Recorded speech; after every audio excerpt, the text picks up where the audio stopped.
அனைவருக்கும் அன்பான வணக்கங்கள்.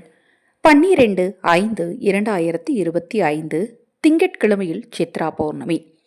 தலையெழுத்தையே மாற்றக்கூடிய ஒரு அதிசக்தி வாய்ந்த நாள்னே சொல்லலாம் இந்த சித்ரா பௌர்ணமி நாளை.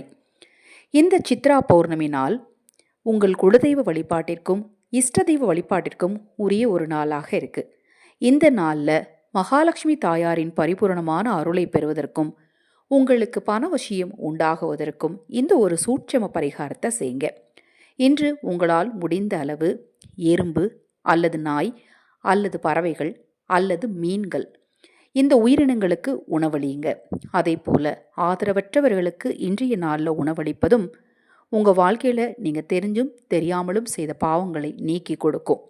நம்ம சேனல் சார்பாக அனைத்து பூஜை பொருட்களையும் அறிமுகப்படுத்தியிருக்கிறோம். பூஜை பொருட்கள் தேவைப்பட்டாலும் அக்ஷய பாத்திரம் உணவளிக்கும் திட்டத்தில் நீங்கள் இணைய விரும்பினாலும் அக்ஷய பாத்திரம் உணவளிக்கும் திட்டம் ரூபாய் 30 மட்டும் தினமும் செலுத்தினால் போதும். ஓர் ஏழை வயிற்றின் பசியை ஆற்ற முடியும்.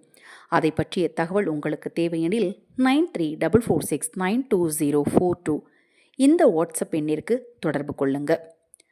இந்த நாளில் இரவு சோடசக்கலை நேரம், அதாவது பௌர்ணமி முடியக்கூடிய 1 மணி நேரமும் பிரதமை ஆரம்பிக்கும் 1 மணி நேரமும் சேர்ந்தது தான் சோடசக்கலை நேரம்.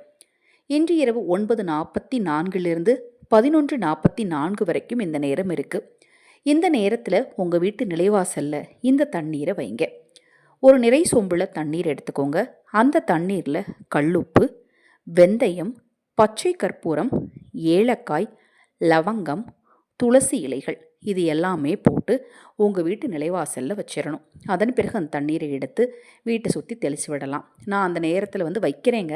ஆனால் 11:30 மணி வரைக்கும் நான் முழிச்சிருக்க மாட்டேன், தூங்கிடுவேன். மறுநாள் காலையில் எழுந்து தெளிச்சிக்கலாமான்னு தாராளமாக தெளிச்சிக்கலாம். அதில் அடியில் இருக்கக்கூடிய பொருட்களை கால்படாத இடத்துல அப்புறப்படுத்திடுங்க. இந்த சோடசக்கலை நேர சூட்சம பரிகாரத்தை நீங்கள் செய்யும் போது உங்கள் வாழ்க்கையில் இருக்கக்கூடிய தீய செய்வினை பாதிப்பாகட்டும், கண்திருஷ்டி தோஷங்களாகட்டும் நிச்சயமாக நீங்கும். பண வரவு உண்டாகும், நேர்மறை ஆற்றல் சக்தி பெருகும், உங்கள் வீட்டில் தெய்வம் நிலைத்திருக்கும். இப்போ நான் சொன்ன தகவலில் உங்களுக்கு ஏதேனும் சந்தேகம் இருந்தாலும் வாட்ஸ்அப்பில் கேளுங்க. ஹரஹர சங்கர ஜெய் ஜெய்சங்கர மகா பெரியவா திருவடிப்பாதம் சரணம் சரணம். இந்த பதிவை கேட்டுக்கொண்டிருக்கும் உங்களது அனைவரது வாழ்விலும் மகா பெரியவா அருளால் நல்லதே நடக்கட்டும்.